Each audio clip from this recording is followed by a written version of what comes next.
Hey everybody, how's it going? Alright, so making another video.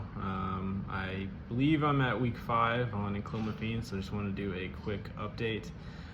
Things have been going pretty well, as they had been before. Workouts have been going well, really getting back into it. I hadn't done squats or deadlifts in several months, so been pretty sore, but 2 weeks into my program now. Some days squatting and deadlifting in the same day, so it's took a little bit for my body to get used to again, but doing pretty well. I did take some measurements of my arms, like I talked about in like my first or second video, is that I should probably check my legs too, because my legs actually do fluctuate quite a bit depending on if I'm training them or not.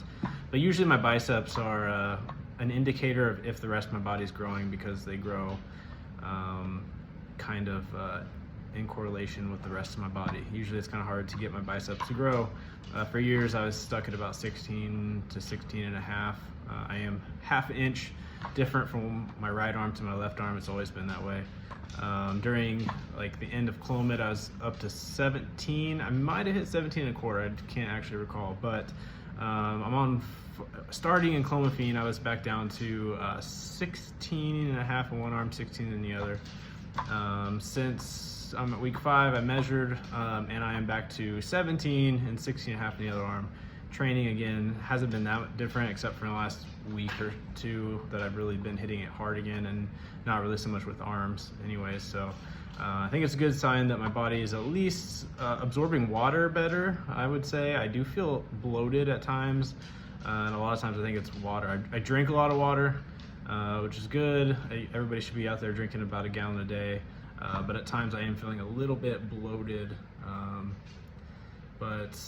Yeah, other than that, I still haven't had anything negative. I don't think I've had any type of symptoms that would be considered like a high estrogen symptom. Again, 5 weeks in, I had my issues with Clomid at month 3, exactly actually the day of, because I had my 3-month consultation, and it was that night I first had some estrogen related sexual dysfunction issues, so that was not fun. Yeah, so I guess I really just want to talk about, since I don't have a lot to say on Enclomiphine, again, I'm just kind of, time will tell. Some people have asked like what kind of supplements I take other than the Enclomiphine, and I actually take 2 other things. So every morning, because that was another question, is when do I take my Enclomiphine? I actually take it in the mornings because I haven't had any side effects with it.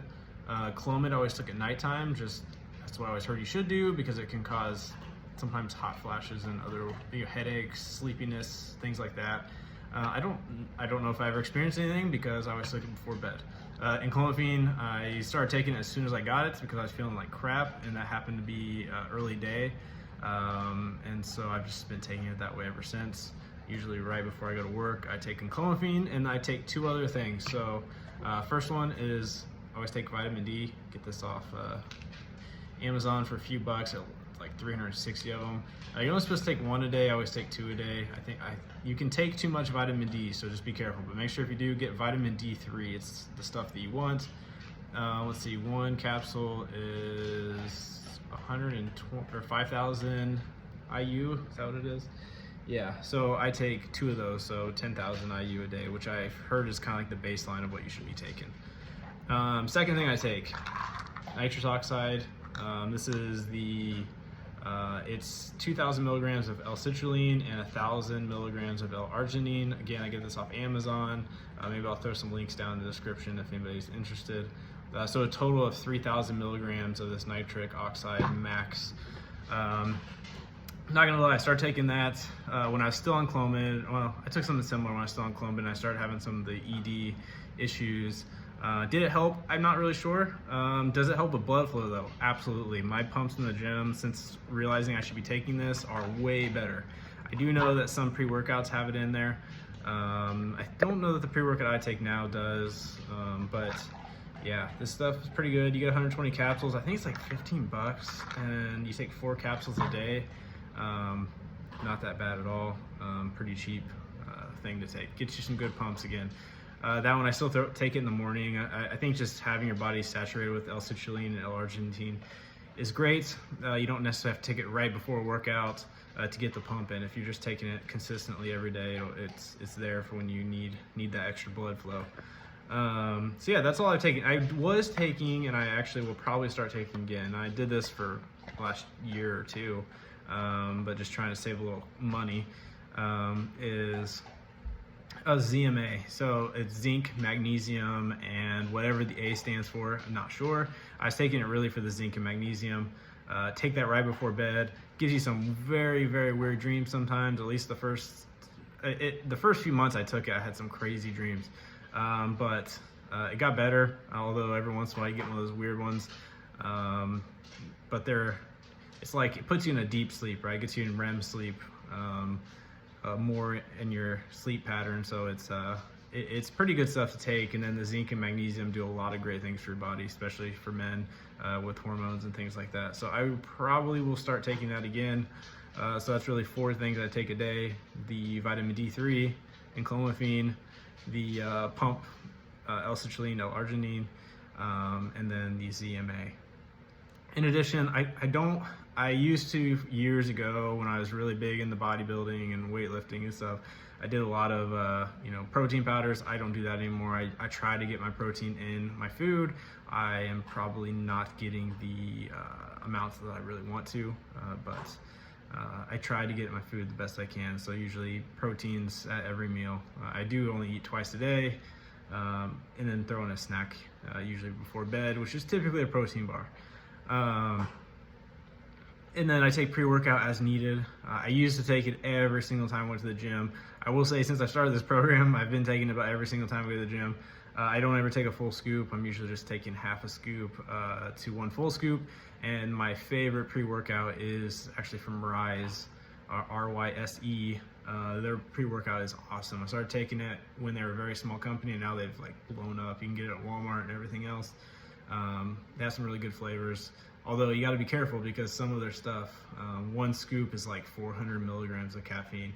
I don't need 400 milligrams of caffeine to go to the gym. Usually I'm pretty pumped to go anyways, but it does help like with focus quite a bit. There's stuff that says it helps with like the mental focus. They're not lying. You're in the middle of a set that sucks, and you can just kind of zone out and just push through it.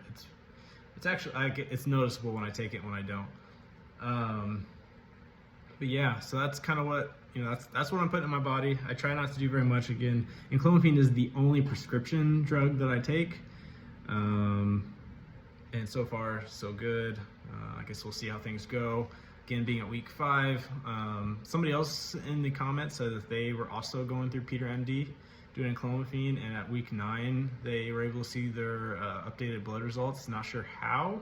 I'd love to know if you are that person or you are with Peter MD. Please tell me in the comments. They told me I would be retested at 12 weeks, and actually it'd be the first time getting a test through Peter MD.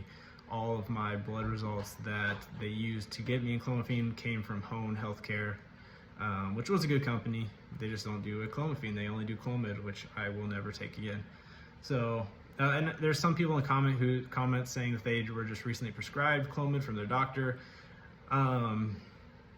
If it was me, and not medical advice for anybody, but if I was in your situation and you're having low testosterone issues and you're actually having symptoms from it, and you go to a doctor and they give you Clomid, maybe they're just not super familiar with Enclomiphine, Enclomid, and TRT and whatnot.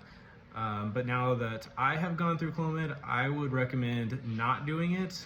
Going to, like, hey, your doctor now says you need this. Okay, well, I'm gonna go find a special therapy for TRT, be it Peter MD or Hone or one of those other ones. Go to them, see what they recommend. I would personally go for Enclomiphine, because Enclomiphine is half, or like 50 or 60% of what Clomid is. The other 40 to 50% of Clomid is the stuff that you do not want as a male. So there's no point in taking Clomid, in my opinion. Like, if you need that Enclomiphine that comes from the Clomid, just take Enclomiphine. So go to somebody who can prescribe that if that ends up being what you need, and work with them. If you already started taking it, that's fine. You could always stop and switch over to Enclomiphine. Again, it's the same thing, -1 half, whatever that other, I can't remember what it's called, but it starts with an X or something like that. Just switch over.